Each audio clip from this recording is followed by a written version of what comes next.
Hello, everybody. My name's James Corsi, and I'm the Executive Director of the Global Spaceport Alliance. Welcome to our webinar series, and today we're going to be doing a series, Designing for Launch, and we put together a really exciting panel that we'll be introducing momentarily. I just want to cover a couple of quick things with you all before we get started. First of all, I want to thank our sponsors, our title sponsor, RSNH, platinum sponsors, Merrick and BRPH, our gold sponsors, Parsons and Michael Baker, and our silver sponsors, HDR and Mead and Hunt. Also, since the last webinar, we've got two new members come on board, Key Bank and Celadon. Welcome to both of you. We're also continuing our efforts in the international arena. We recently finished doing a program in the Farnborough Air Show last week with George Neal hosting two panels. We're also continuing our International Spaceport Forum, which is going to take place on October 4th, just prior to IAC in Antalya, Turkey. We're linking up with Farnborough International Air Show and the American Chamber of Commerce in Turkey to help put this on. It's going to be a really exciting event. We're also starting to look at where we're going with the summit meeting in January, and our title for that is going to be Advancing Global Space Economies. And we're putting the agenda together right now and looking for speakers. As you probably all are aware, our summit meeting kicks off what's called Commercial Space Week, which is us, a spaceport summit meeting first, followed by space mobility with the US Space Force, and then Spacecom itself. And they're driving a new logo, if you will, of advancing the global space economy. Our next webinar is going to be in August on orbital biotech commercialization.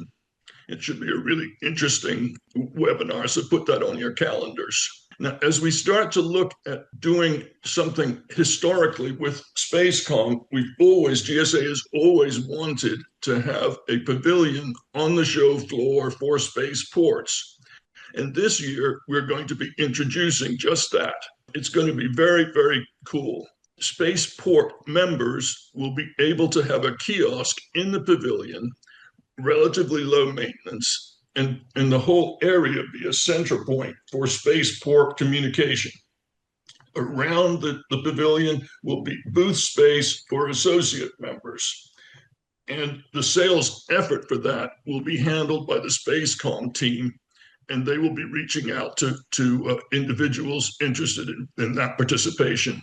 Okay, enough on the introductions and the updates. What I'd like to do now is introduce our moderator for today's webinar, Stephanie Wheeler, who is the business unit leader for Aerospace at BRPH. Stephanie, I'm turning it over to you. Thank you, James. Hello, everyone, and thank you for joining today's Global Spaceport Alliance webinar, Designing for Launch, Building Spaceports for Performance and Growth. As James said, I'm Stephanie Wheeler. I am the Aerospace Business Unit Leader at BRPH, and it's my pleasure to moderate today's discussion. As we've seen, commercial space continues to accelerate. There's a fundamental shift in how spaceports are planned and developed. They're no longer just launch sites. They're slowly becoming destinations for manufacturing, research, innovation, transportation, and economic development. Today's conversation brings together leaders from planning, design, and operations to discuss what it really takes to build a spaceport that fills the need today while remaining flexible enough for tomorrow's opportunities. Whether you represent a spaceport, airport authority, economic development organization, or aerospace company, we hope you'll walk away with some practical insight or tips you can apply to your own planning efforts. A few quick housekeeping items before we begin. This webinar is being recorded, and the recording will be available following today's event. Please feel free to submit questions throughout the webinar chat feature. We'll reserve time for audience questions. Now let's meet today's panel. Joining us today is my colleague, Cliff Higgins. He's the Vice President of Aerospace Integrated Services at BRPH. Hi, everyone. My name is Cliff Higgins, like Stephanie mentioned. I support the Construction Services Organization under BRPH. My particular role is focused primarily on supporting our commercial launch providers, Amazon, Blue Origin, ULA, and the like. Prior to my role here at BRPH, I served for 10 years at Blue Origin as a test design engineer, and then progressed on to the director of construction management for launch facility development, supporting all of the campuses as part of that enterprise.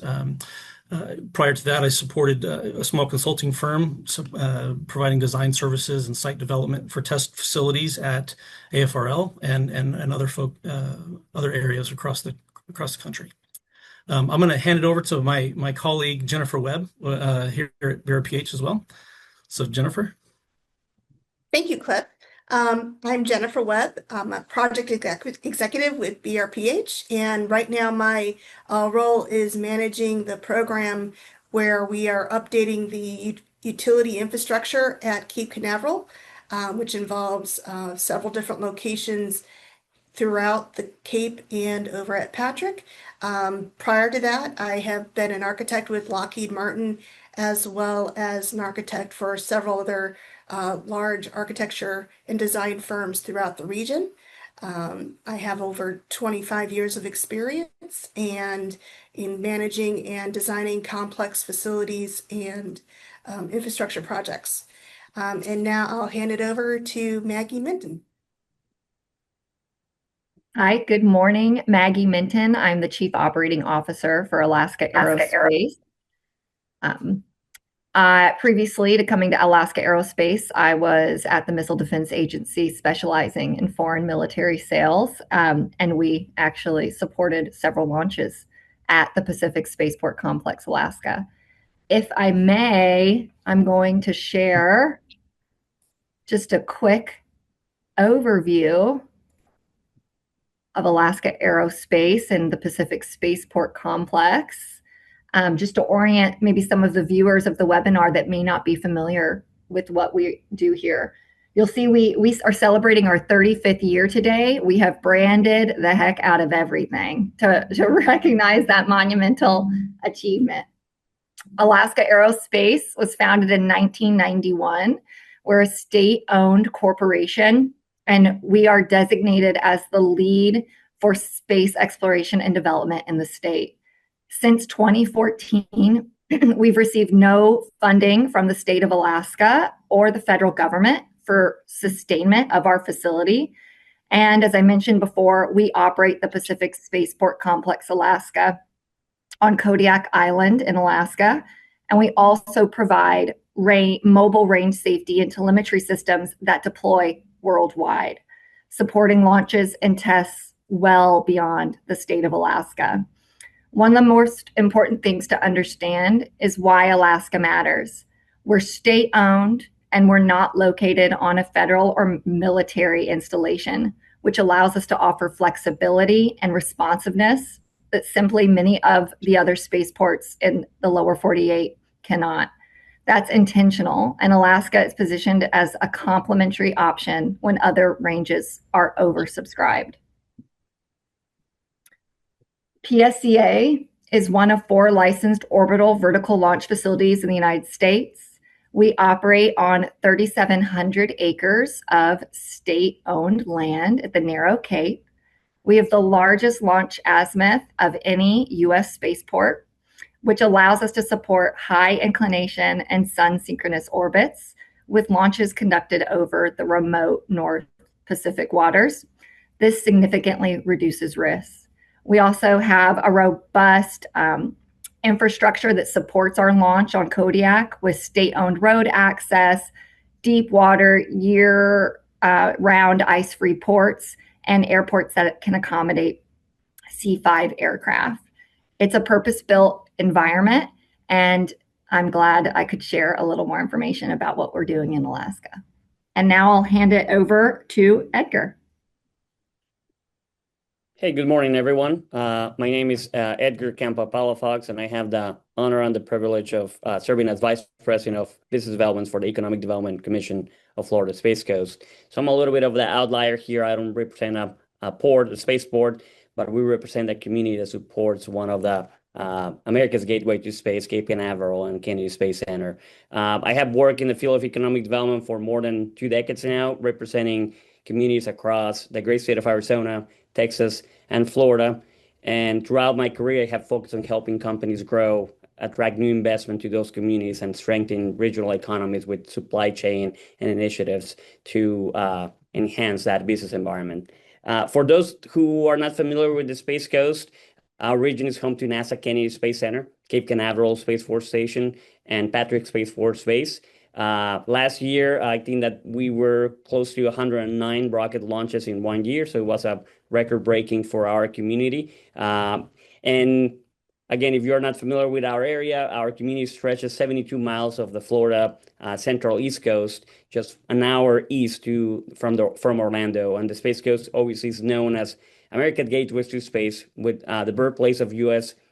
space program and a global hub for aerospace, defense, and aviation.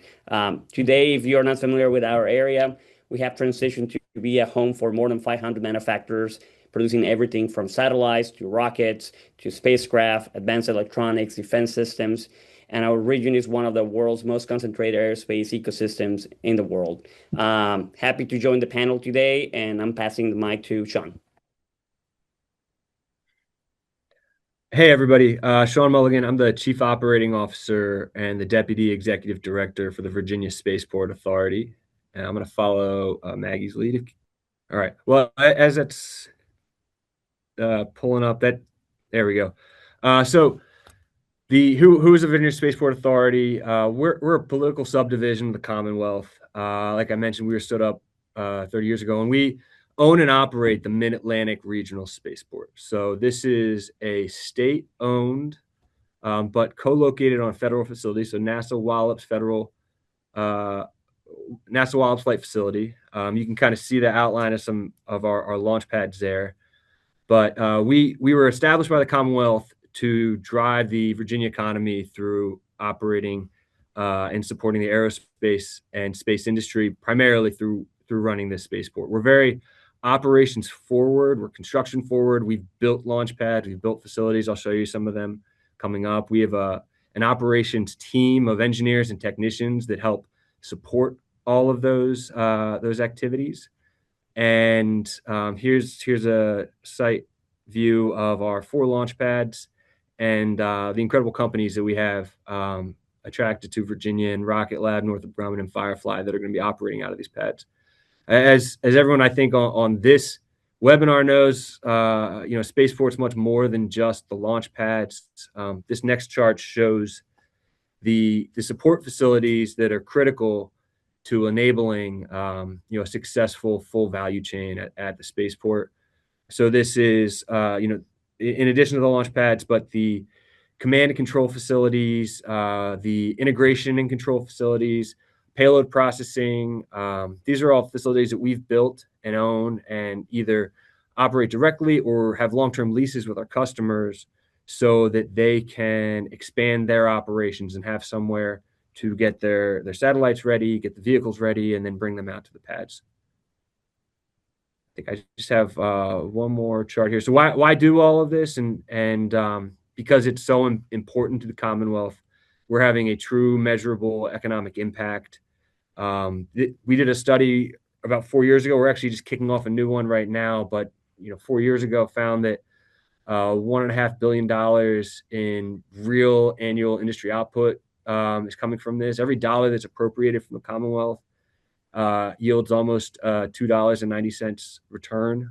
And all of this is ultimately just building and supporting a very vibrant, established, long-term aerospace and space resident capability in the Commonwealth. So we're adding to it and looking for a lot of growth coming forward. Thank you, Sean. Sure. What an amazing panel, and thank you all for making time today to speak with us. Let's get started. Our first topic is the modern spaceport. When people think about a successful spaceport, we typically think of launches, but today's spaceports are becoming much more than just launch facilities. How would each of you define a high-performing spaceport today? What does success really look like? Maggie, I'll begin with you. Okay. You're right that a high-performing spaceport is more than just a launch site. Its value is measured not only by the number of launches it supports, but by its ability to attract launch providers and reduce barriers to entry. When I was thinking through what factors distinguish high-performing spaceports, I two are kind of shameless plugs for Alaska, but geographic and orbital advantages that allow operators to efficiently reach required mission orbits, operational flexibility afforded to those with minimal constraints from population centers, airspace and maritime traffic, or competing range activities, a strong industrial network that provides access to critical commodities and manufacturing capabilities, and responsive operations that enable customers to move from mission planning to launch execution quickly and predictably. Ultimately, every spaceport defines success somewhat differently based on its unique capability and long-term objectives. But as a state-owned corporation of Alaska Aerospace has really clear metrics that help us measure our success annually. And we're basically graded on the following fronts. And so this is how I would answer what does success look like specific to Alaska Aerospace and the Pacific Spaceport. Number of launches per year, dollars and jobs into the economy, and internships offered to increase awareness of STEM opportunities in the state. Again, we are chartered by statute to drive the aerospace economy in the state. And so a lot of the factors I think contribute to our success are proving that out and deliberately taking action on that front every day. Thank you. Thank you, Maggie. Sean, is that consistent with what you're seeing in the Commonwealth?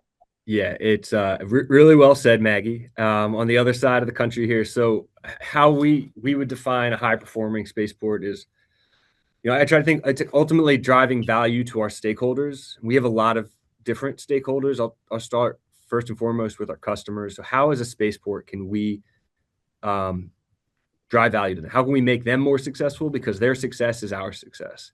So that starts with understanding the full value chain. I mentioned it earlier, what are all the things and assets they would need? How can we make sure we have a trained and available workforce pipeline that's going to support their growth and attract them in the first place? How can we create, efficient processes, scheduling, things that are going to make it easier for them to do these incredible things of sending things to space? So from a spaceport's perspective, what can we do to help there? And then always maintaining excellence in safety, quality, security. That's definitely always increasing. We've done things like we've recently celebrating that we were added to the Voluntary Protection Program STAR certification, which is a national kind of proof that you're doing safety really excellently. We were ISO certified last year. So that's kind of the first stakeholder is the customer side. On a national lens, Maggie mentioned we're one of 4 vertical orbital launch places in the country. But we're a state-owned asset. Over the time, though, I've seen 36 launches, and almost all of them has ultimately had some sort of government payload or ride or user behind it. So we are a national asset. We're providing value to our nation in redundant launch locations and capacity. And last, but certainly not least, how are we providing value to the Commonwealth who's supporting all of this activity? And that's by attracting incredible companies, like I mentioned, Northrop Grumman, Rocket Lab, and Firefly to lay roots in the Commonwealth, supporting the regional economy and our neighbors in Accomack and everyone to grow this sustainably.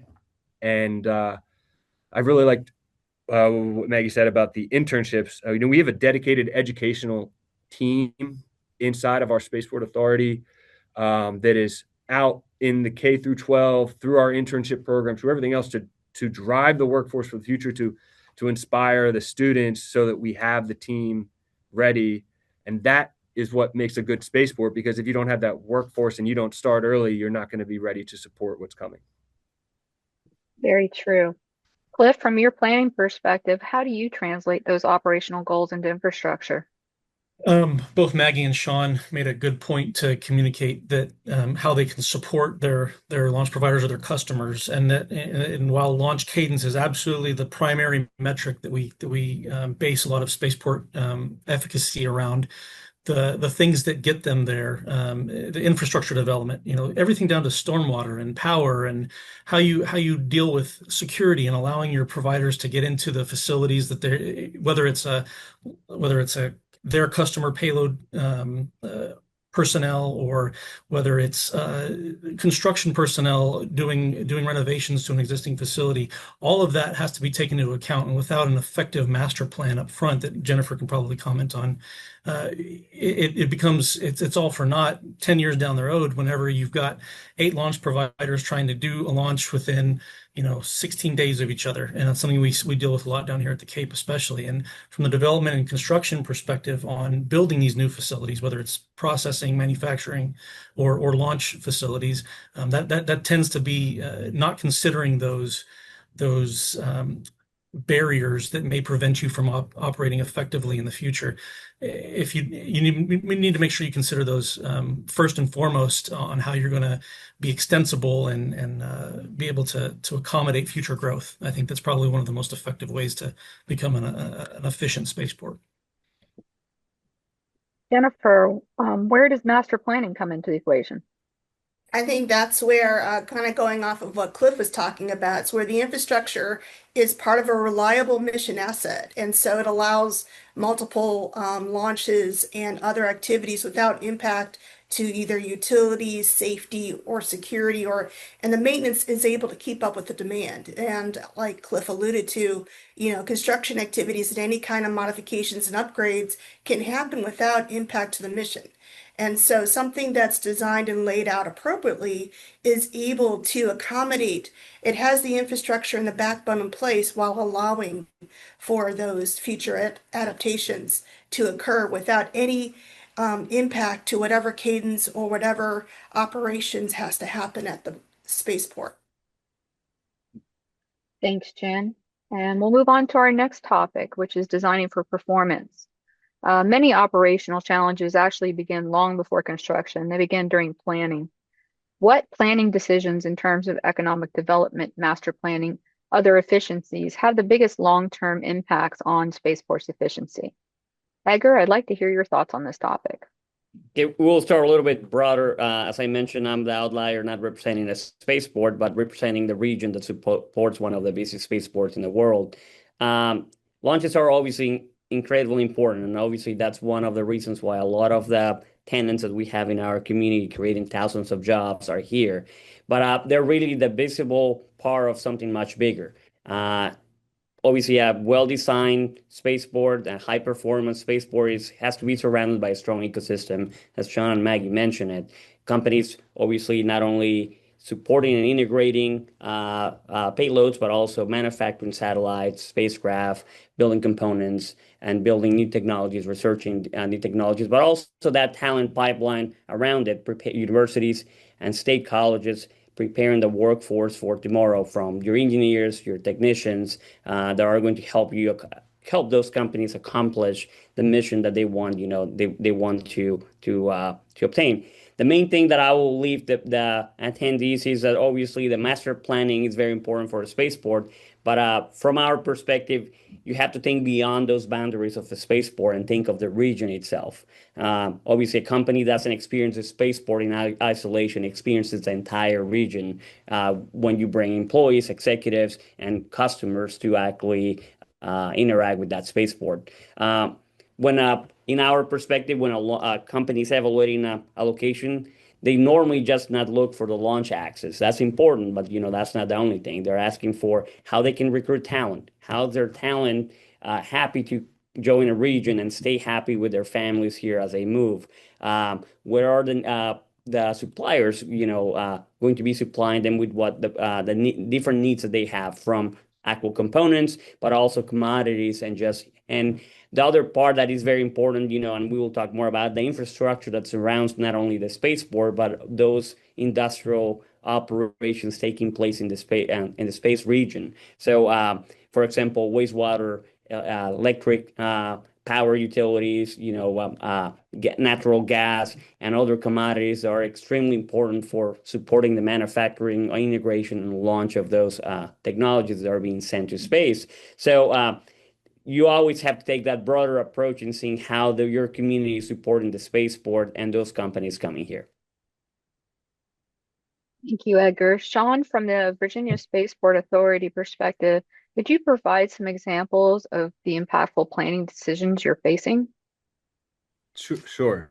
And I'll start kind of on a smaller micro level. I really appreciate what Edgar was saying about the broader regional, and I want to hit on that too. But just from the spaceport, we're building these are generational investments in facilities. These are, going to be used for decades. They're very expensive and big investments, and they're going to define your capabilities. So when we're doing that, you need to be really thoughtful, and you want to be able to, we try to be as flexible and provide as much kind of multi-user type assets as we can. Some specific examples, we've built pads that will share water towers. We've had pads that will share stormwater systems. So some of these things that not only drive cost, but they also drive schedule. And by being able to think about some of these things smartly, you can, again, you can be pretty efficient and nimble as you want to bring these capabilities online. From payload processing facilities, we have one beautiful PPF right now that we thought about very strategically in trying to build some compartmentalization into it so that you can support multiple customers simultaneously and multi-mission type support there. So from a facility development, again, these are things that need to last a long time and are kind of defining the spaceports. So that needs to be very thoughtful. To do that, you have to do the right master planning on kind of where stuff's going to go and how it fits together. But also, we are currently going through some larger vision kind of strategic work that's looking out 25 years. Where's the industry going? Where's the Commonwealth going? Where are we going to set ourselves up with decisions we're making now to best support the future that's coming very rapidly. So that's kind of how I'd answer that one. Thank you, Sean. Our next topic will be building for growth. Commercial space is evolving incredibly quickly.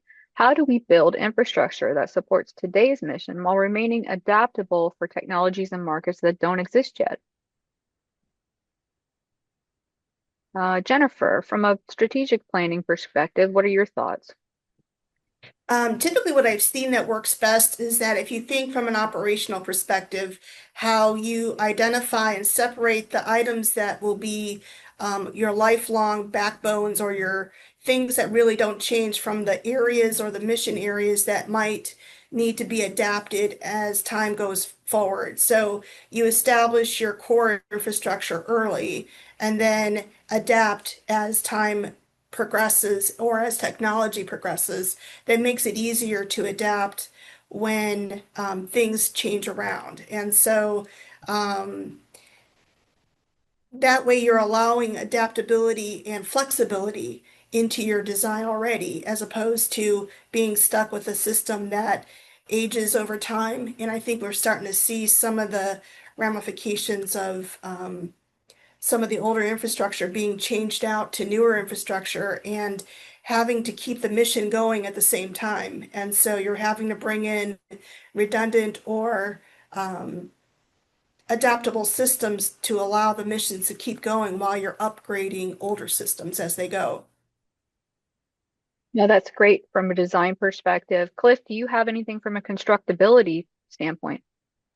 Yeah, I mean, anomalous conditions, I'll say, is a topic that should be probably considered during the design phase. Something that we face now is not designing around replaceable or extensible future systems, like Jennifer mentioned, bringing in a situation where you're having to take something down that's critical to the flight operation or launch operation, without considering how you might do that in the future.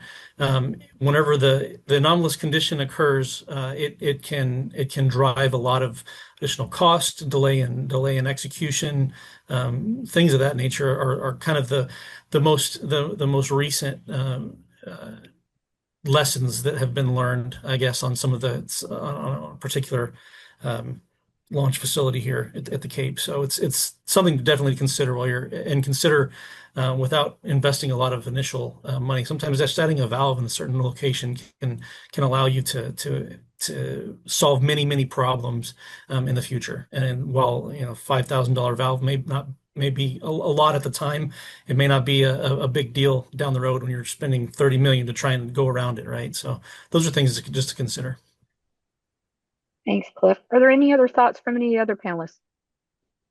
I'll share my thoughts real quick. And from the Florida Space Coast perspective, obviously, we have learned that investments that have been made in the decades in the past have been creating opportunities right now. And obviously, it's very important to keep up with that infrastructure for what is coming in the future. Obviously, if you go back to 2005, probably no one could predict what the commercial market, space market is doing right now.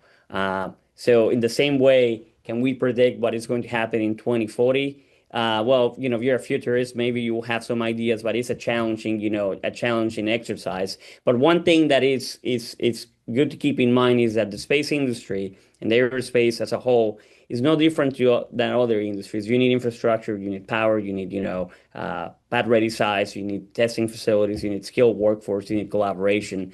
At its basis, it's very similar to other industries. So the communities are able to keep up with that infrastructure from not only the physical one, but the human component are the ones that are going to be ready for the next opportunities. And here in the Space Coast, I will tell you, we have been very, very blessed with the state of Florida being laser focused in investing in infrastructure. That's the way that they incentivize space companies and aerospace companies to be here, knowing that if you invest in infrastructure, it will stay behind even if the company leaves at one point. And the other factor that the state of Florida has been extremely laser focused has been the talent pipeline, but not only from your engineering side and professional side, but also from the production side, knowing that companies are obviously looking for that talent. That is, where is the talent right now? Where is in 5 years? And where is in 10 years? And maybe a topic for a future conversation, the state of Florida and the Space Florida, the state agency, actually created a really interesting program that is called Space Academy for all the school districts to actually subscribe, where they basically, students from K to 12 get experience or exposed to welding, to manufacturing, to things that help them understand there are many jobs in the space industry that they could basically obtain after they graduate. So we see that as a huge pipeline for the future because, right now the K to 12 students will be the professionals and the technicians and the production employees of the future. So again, just bringing that economic development perspective and a little bit more than regional, now more statewide perspective of supporting a spaceport. Thank you, Edgar. Yes, always talent is definitely a consideration. Our next topic is on attracting industry. Launch capability gets all the attention, but tenants often determine long-term sustainability.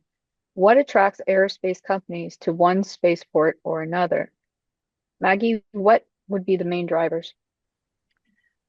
So I'd say, first of all, companies are looking at whether a spaceport can reliably meet their technical and operational requirements. Geography, launch trajectories, infrastructure, and available services that the range can offer all play an important role.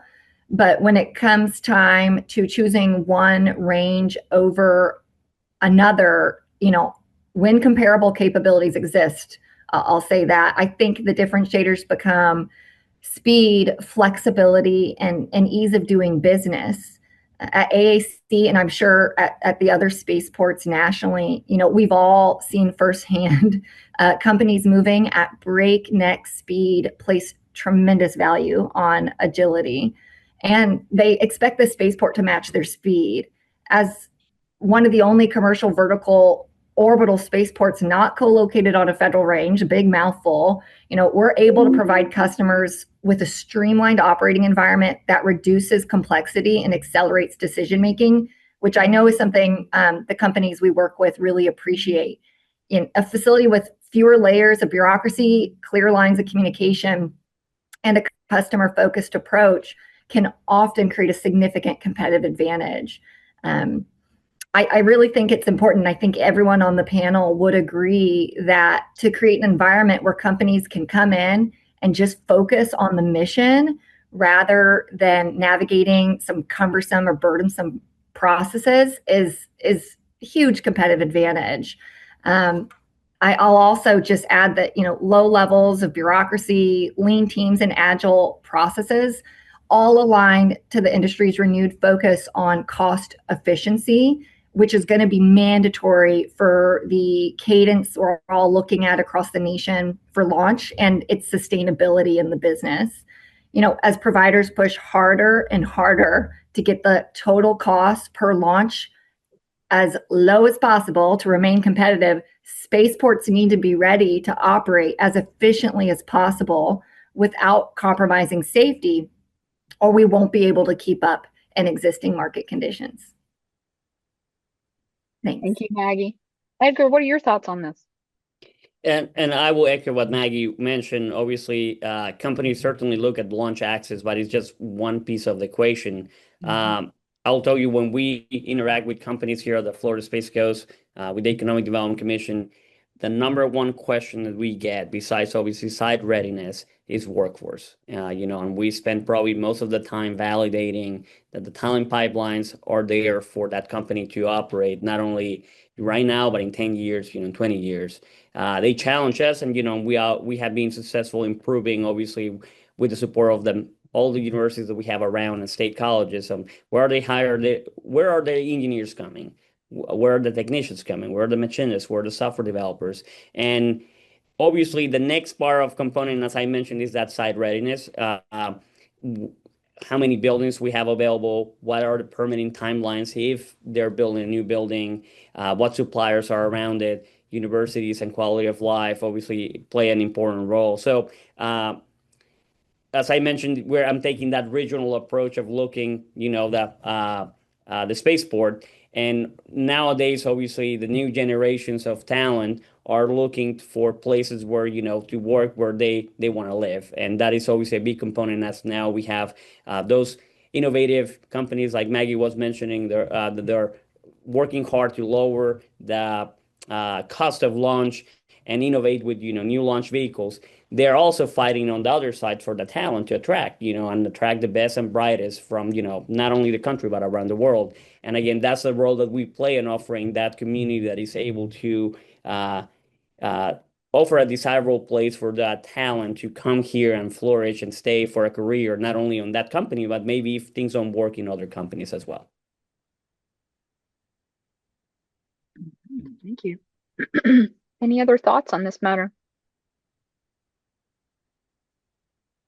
Okay, we'll move on to the next topic then, and that is infrastructure as a competitive advantage. Infrastructure is often invisible when everything works well, but what investments provide the biggest long-term return? Sean, what has been your experience? Sure. And I didn't comment on the last one because I agreed across the board with everything Maggie and Edgar said. They hit all of my notes on that question as well. So for long-term investment, I mentioned before, like these are generational. Like when you're building, what we're trying to create right now is having like an inventory of facilities and land so that the commercial market can come in and build out of it. So having these ready sites, we recently acquired 600 acres of property directly abutting the NASA facility that gives an open kind of area to start developing over time, and that's where all of our master planning and things go from that I mentioned earlier. But we also, having we have 4 launch pads, we have 1 payload processing facility. So as we're going to start expanding our payload processing capacity such that we can accommodate the growth and launch that we foresee, that's another of these kind of longer term investments, something that's kind of up the food chain a little bit from the launch side, but we know is going to provide long-term return, because we don't want to create any bottlenecks along the way of these operations. I'll just give a shout out. NASA is investing in a new bridge, a new causeway getting into. It's a federal project, but it's incredibly important.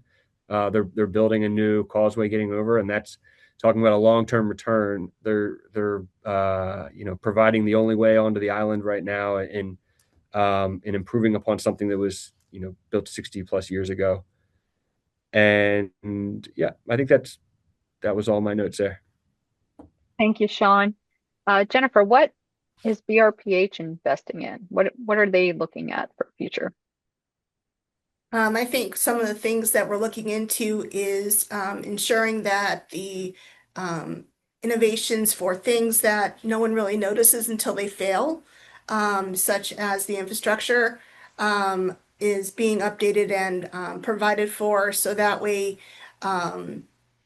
when something happens, it could be adapted quickly. We're looking a lot at resiliency, especially at our spaceports, and looking into ways to help with preventative maintenance. I know one of the things with modernizing our spaceports is ensuring that preventive maintenance is a key factor, and especially with you're talking about the workforce. And again, I'm an architect, so those economic drivers I'm not keen on, but I do know that having a solid workforce that helps keep those facilities well maintained and running, so that way when something happens, people are kept safe, the infrastructure is kept intact, and that becomes your pipeline into ensuring that things are operating appropriately. And so a lot of the infrastructure that is reliant upon current technology and updating that technology is really critical to make sure things are running smoothly. That's great, and obviously a proactive approach. Does anybody else have any thoughts on that? Stephanie, oh, sorry, go ahead. If I had one other one, go back, but I think I was Edgar jumping in here. No, I will just jump, just repeat what all the great points that everyone has been saying. Obviously, power has been a commodity lately that, with the growth, at least here in Florida, that we have been experiencing as a state, but nationwide, it has been obviously coming more as a question lately on, where's the power coming from? Obviously, water and wastewater capacity as well. But I will tell you just again, from the economic development perspective, also the other one that is crucial advantage, and Sean was kind of addressing that, is the shovel-ready, pad-ready sites that are able to shorten that timeline of time to market for a company. So if you're able to get involved in working with partners, working with municipalities, to that whatever jurisdiction is, actually governing that is able to shorten timelines, or working in helping developing those sites that are able to accommodate growth, industrial growth, in a way that, that if you have compared to other states or other parts. Right now, obviously companies are looking options across states, but even the nation, the world. So they could be anywhere. And if you're able to offer those infrastructure or differentiators, it will make a big deal for, for that time to market. Thank you, Edgar. Sean, did you have another thought? Yeah, that well said, Edgar. And I was going to add, something else we're looking into right now is, spaceports are becoming multimodal transportation and logistics hubs. That's kind of like a baseline of what they're evolving into here. And, from that, investing in other kind of common use infrastructure like seaports, waterside access for reusable vehicles, or bringing things in and out from manufacturing or development, whatever it is. But thinking about those types of investments as well are things that are going to provide long-term value to the spaceport. Thank you. All right, we'll move on to our next topic, spaceports as economic engines. We're seeing many spaceports evolve into innovative ecosystems. What separates the spaceports that become regional economic drivers from those that remain primarily launch facilities? Edgar, what drivers are you seeing? Well, I'll tell you, we're seeing obviously locally a transformation of the Space Coast. We were a launch place. We were a launch pad where things were made somewhere else and then launched here, and that created a tremendous impact from tourism and economic impact around our community. But the changing the paradigm from being just a launch pad to a place where manufacturing is taking place has been our basically transformation, our evolution. And we went from 2011 when the space shuttle program came to an end, and very few things were made here. They were made somewhere else, and they were brought here to be launched. To now have almost 13% of the workforce in our community working in manufacturing. Just to give you perspective, in the state of Florida, that percentage is about 5% of the workforce worked in manufacturing. If you see nationwide, that's about 9%. So you could see how the Space Coast outperforms in manufacturing concentration, the state and the nation. And we're seeing how manufacturing now is helping us create that next evolution as a community, where now more research and development is taking place, where more entrepreneurship is taking place from those engineers that are here, that critical mass, that at one point, for whatever reason, they decide to leave their companies and they say, I have a bright idea that, I think that it will work. And you start seeing companies, innovative companies providing solutions to problems that maybe the primes and the big companies were not taking a look because they have a mission to deliver. But now, you have a crop of entrepreneurship taking place.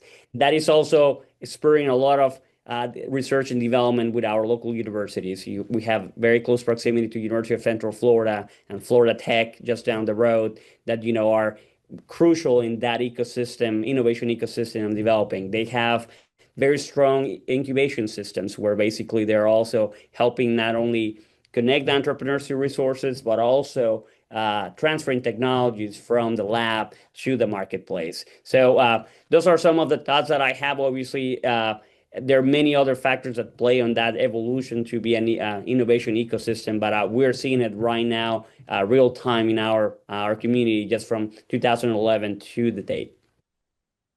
Thank you, Edgar. Maggie, what are the differentiators in your region? So I really appreciate Edgar's perspective and on the importance of manufacturing, because I know that's a challenge in Alaska, being more remote, and outside the continental United States is something we've been really pursuing to try to bring to the state to support that build out of the ecosystem. Just from Alaska Aerospace's perspective, when I thought about this question of how do you make that pivot from just a launch facility to, an economic driver, outside the perimeter of the spaceport, I really thought back to, the actions we've been taking in the last, probably a handful of years, really, out of our 35 years, it's just recently that we've gone back to statute and looked at, our charter and directive to expand the aerospace economy in the state through strategic partnerships and infrastructure development initiatives. So recently, also in state statute, it talks about specifically Alaska Aerospace partnering with the University of Alaska Fairbanks Geophysical Institute.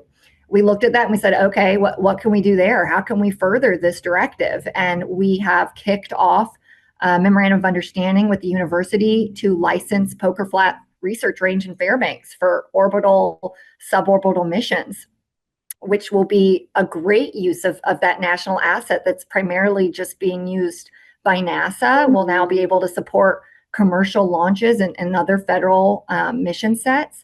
It also is an opportunity now to take advantage of an aerospace engineering program at the university that's still really in its infancy. I think it's about 2 or 3 years old, but we're starting, just now, even though I want to emphasize we've been around for 30 years, really seeing the results of being very purposeful about how we approach driving economic development.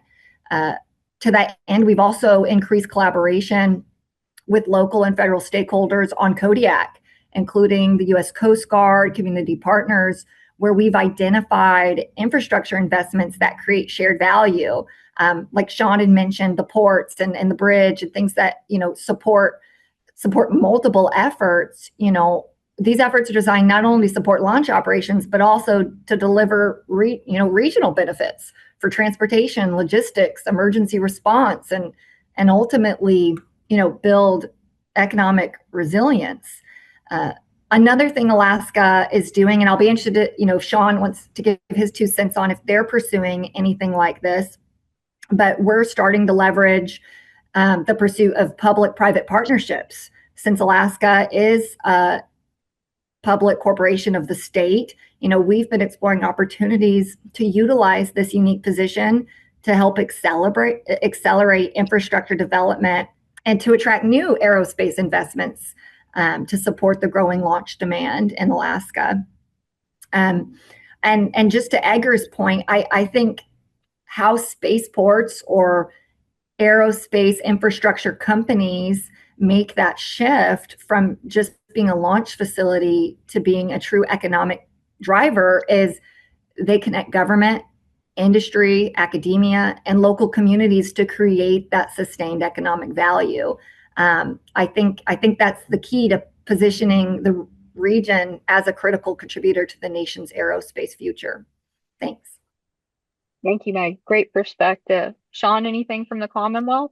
Yeah, I would say that we are definitely similarly looking for those opportunities for commercial investment and partnerships where I mentioned some of the new property we have. It's a great win for us is for commercial development to come in and build that next payload processing or facility or whatever we need coming. If somebody sees business cases closing, and what can we do to enable that so this whole virtuous cycle keeps to kind of spin up. That's exactly what we're trying to do. We're trying to find the right partners and the right types of places where we can add value, as I mentioned earlier. And then I really appreciate the connection with the university system. We in Virginia have an incredible amount of public universities, both 2-year, 4-year, and we have purposeful connections. We have several MOUs. We have many touch points with these institutions, and how can we kind of be that connective tissue and show opportunity for that whole Virginia ecosystem to thrive. All right. Well, we've covered a lot of ground this morning, and now we'd like to turn it over to our audience. I believe I have some questions in the chat to look at. This one is from, and I'm sorry if I mispronounce your name, Isaac Benzakin. How does your today master plan accommodate future passenger travel and capacity requirements? Who would like to speak to that?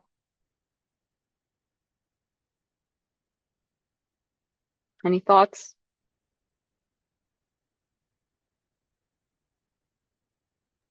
I guess I'll add and invite Sean to respond, because I think he kind of touched on this previously about focusing just on agnostic infrastructure that can be multi-user, accommodate quick, agile, responsive, and flexible launch operations to turn it out. We can launch more in a shorter period. We can accommodate greater cadence and support that objective. Thanks, Meg. Yeah, from that just efficiency, we look at every launch and think about how can we do it a little better for the next one from the operational perspective. And then from the kind of master planning and strategic work that I mentioned earlier, we're trying to think about how you can position new assets, new capabilities. What are the things that we're going to need to accommodate? I wrote down the future passenger travel. That's specifically talking about tourism and things going up. And now we're not doing that in Virginia yet, but we look forward to doing it in the future. So we're trying to think now about what do we need to do to enable that capability in the Commonwealth in the future. Thank you both. Next question is from Craig Smith. Edgar, can you please share more about the Space Academy, curriculum and such? Yeah, so obviously it's not a program from the EDC of Florida Space Coast, but it's a very interesting initiative that our aerospace state agency, Space Florida, in conjunction with different school districts actually undertook. When they actually signed the first MOU with the different school districts around the state. I think it was about they were 15 school districts. Right now they're up to 34. The last time I checked, they might have a little bit more. And one of the things that they do is basically make sure that that CTE program, so they're like technical education program that is already happening at those school districts, is aligned with what the space industry is demanding, the aerospace industry. So you have, training opportunities for students to basically being exposed to aviation technologies, welding technologies. Like there's here locally, our school district actually has a very extensive list of just different uh, capabilities they're teaching the kids right now. And that what we see specifically in the Space Coast is that a lot of those kids that goes through those programs, that technical education program, are ripe for then take additional training later that is a direct pipeline to some of those employers that are already happening here. I'll give you an example of that. If you one of our communities locally in the city of Melbourne, Florida, is called Eau Gallie High School. And they have there are many examples in our region, but I will highlight that one just because they have a hangar with planes there, where they allow kids to basically get exposed to aviation technologies, working in engines, working with metal, that actually has a lot of different transferable skills to the space industry. And actually, I know that more employers than this one are actually hiring out of those programs, but I know for sure Lockheed Martin in their operations here locally with manufacturing the Orion spacecraft, that spacecraft that is going to the moon, or went to the moon already twice, and is going to take the first, crew in hopefully in Artemis 4, hires out of those programs to basically for production technicians. So that just tells you that it really works on connecting that. So I'll encourage you, if you want to just Google Space Florida, Space Academy, state of Florida, you will find a lot of that different, curriculum and just the different things that they have available. And it is just bringing the whole state of Florida with, the amount of population that we have, and we're one of the fastest growing states, to basically support the space and aerospace industry for the future. Thank you, Edgar. Hey, The next- Stephanie, yeah. I can just add that's so great to hear. I love that program. It's something we're doing, very similar types of activities I mentioned earlier. But there's just we can't do enough of that work to generate what's coming in the future. I'm gonna show this up. We actually have a local nonprofit, the Virginia Spaceflight Academy, which has run Space Camp out of Wallops for the last 30 some years. I'm on their board, and we at the Spaceport have started partnering with them more closely to provide other opportunities to have experiential opportunities for kids to go out and see all the plethora of types of jobs in manufacturing. And it's not just rocket scientists that we need in this industry, but how do you get that exposure early to ignite that future? So just wanted to give that shout out. Thank you, Sean.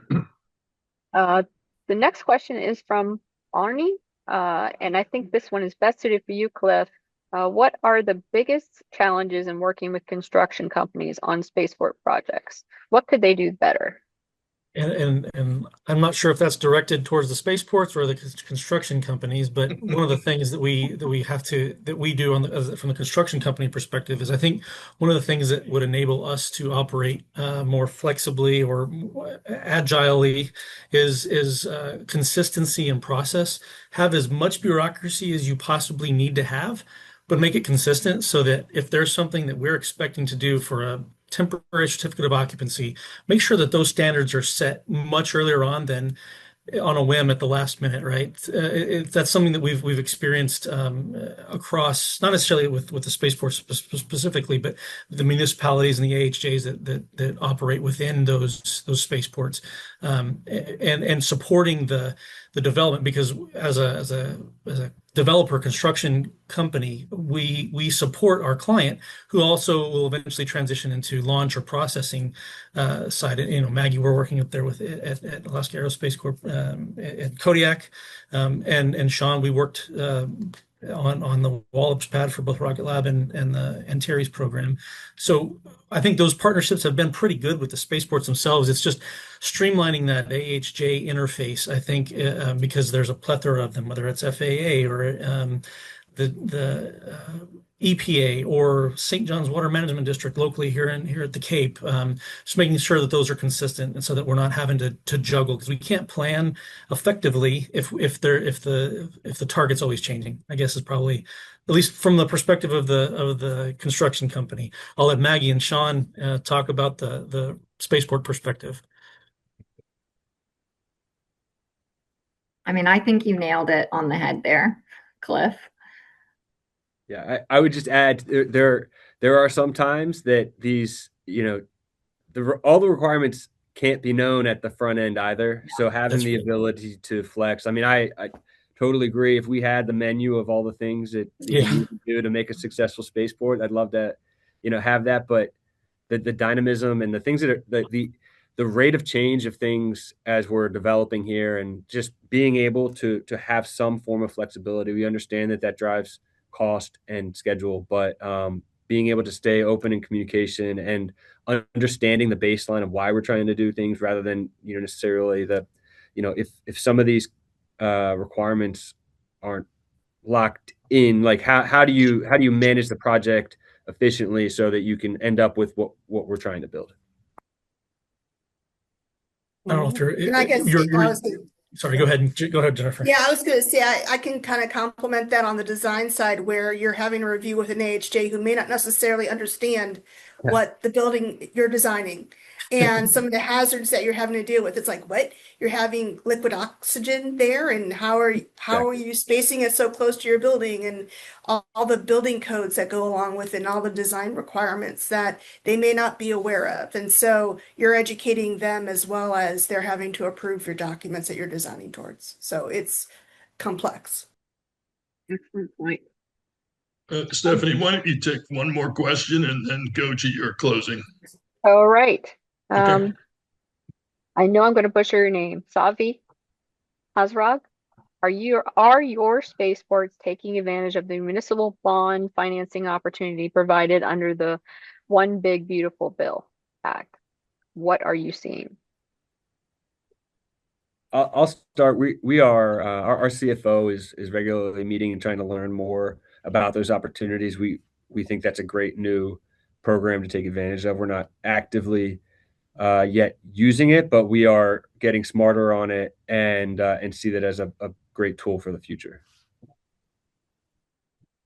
Yeah, that's exactly where we're at, Stephanie, where our CFO has been tasked with leading the charge. We've been meeting with, legal experts in the industry, bonding experts, and just trying to it's still relatively new.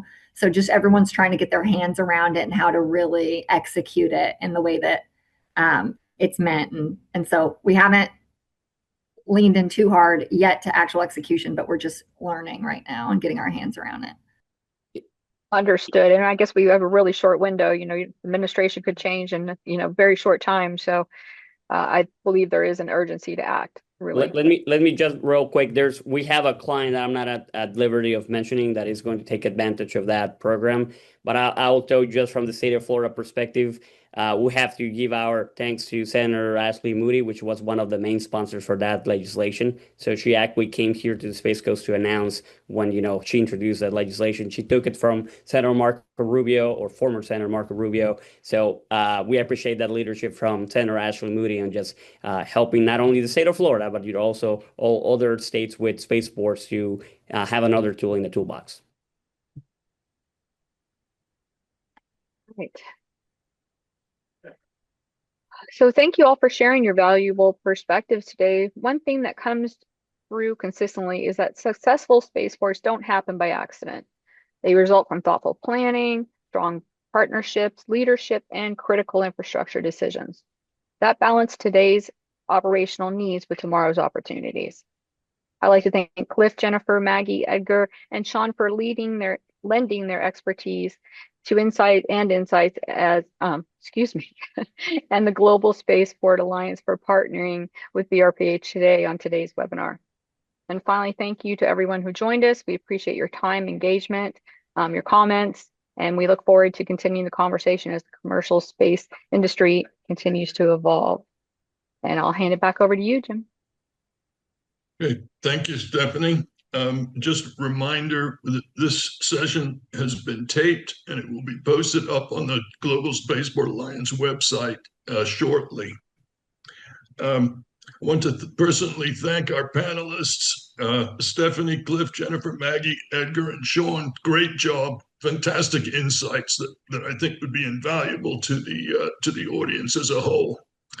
Other thing too, I just want to mention with respect to the bonds, we have 2 new members who might be valuable people for 3 new members that might be valuable people for the attendees to talk to. It's Celadon, Greenberg Trareg, and KeyBank. Don't forget that you've got the summit coming up in January. Make sure you get that into your calendars. And thank you all very much and enjoy the rest of your summer. Thank you. Thank you. Thanks, everyone.